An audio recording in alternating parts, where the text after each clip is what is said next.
ইতিহাসের প্রথম বাংলাদেশি হিসেবে আইএল টি-20 টুর্নামেন্টে ডাক পেলেন মুস্তাফিজুর রহমান। কোটি টাকায় তাকে দলে ভিড়িয়েছে আইপিএল এর দিল্লি ক্যাপিটালসের মালিকানাধীন দল দুবাই ক্যাপিটালস। দিল্লি ক্যাপিটালসের হয়ে দুইবার আইপিএল খেলেছেন ফিজ, সর্বশেষ আসরেও খেলেছেন দলটিতে।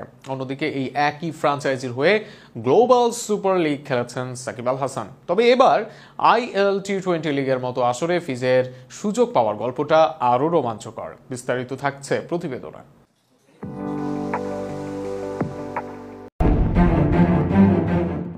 কোটি কোটি টাকার ফ্র্যাঞ্চাইজি ক্রিকেটের বাজারে বাংলাদেশের সবচেয়ে বড় প্রোডাক্ট মুস্তাফিজুর রহমান। ক্রিকেট দুনিয়ার সবচেয়ে বড় এবং গ্ল্যামারাস ফ্র্যাঞ্চাইজি লিগ আইপিএল, সেখানে যখন কোনো বাংলাদেশি ঠাঁই মেলে না, তখন এই লাল সবুজের প্রতিনিধি হয়ে ঝান্ডা ওড়ান দ্য ফিজ।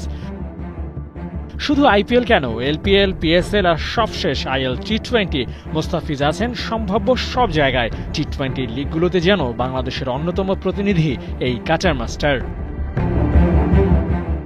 22টি ফ্র্যাঞ্চাইজি জার্সি গায়ে দুনিয়ার প্রায় সব লিগে খেলেছিলেন সাকিব আল হাসান, কিন্তু সময়ের পরিক্রমায় তিনি পিছিয়ে গেলেও এগিয়ে যাচ্ছেন মুস্তাফিজুর রহমান। তার জন্য অপেক্ষা করছে ভিন দেশের 10ম টি-20 লিগের জার্সি, যা গায়ে জড়ালে কাটার মাস্টার ছোটখাটো একটা মাইল ফলক স্পর্শ করবেন।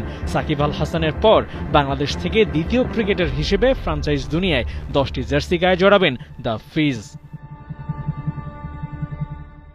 ডোমেস্টিক লিগগুলো যেন ফিজকে ছাড়তেই চায় না, কোনো না কোনোভাবে ঠিকই জায়গা করে নেন।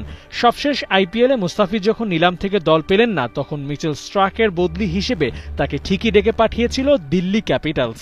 এবারও ঘটেছে একই ঘটনা। দিল্লির জায়গায় দুবাই যোগ হয়েছে, বদলি ক্যাটাগরি আছে ঠিক আগের মতো। লুক উডের রিপ্লেস হিসেবে দলে জায়গা করে নিয়েছেন কাটার মাস্টার মুস্তাফিজুর রহমান। এই লিগে ফিজ খেলতে পারবেন কিনা তা এখনো নিশ্চিত করে বলা যাচ্ছে না, কারণ আইএল টি-20 আর বিপিএল এর সময় প্রায় একই থাকে।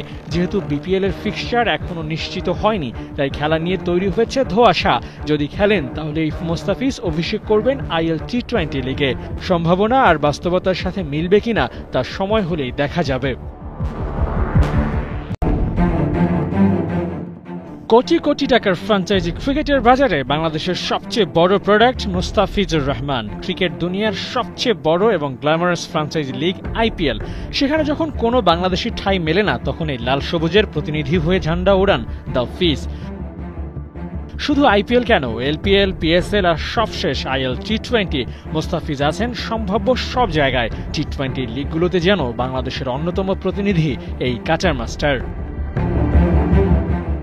22টি ফ্র্যাঞ্চাইজি জার্সি গায়ে দুনিয়ার প্রায় সব লিগে খেলেছিলেন সাকিব আল হাসান, কিন্তু সময়ের পরিক্রমায় তিনি পিছিয়ে গেলেও এগিয়ে যাচ্ছেন মুস্তাফিজুর রহমান। তার জন্য অপেক্ষা করছে ভিন দেশের 10ম টি-20 লিগের জার্সি, যা গায়ে জড়ালে কাটার মাস্টার ছোটখাটো একটা মাইল ফলক স্পর্শ করবেন।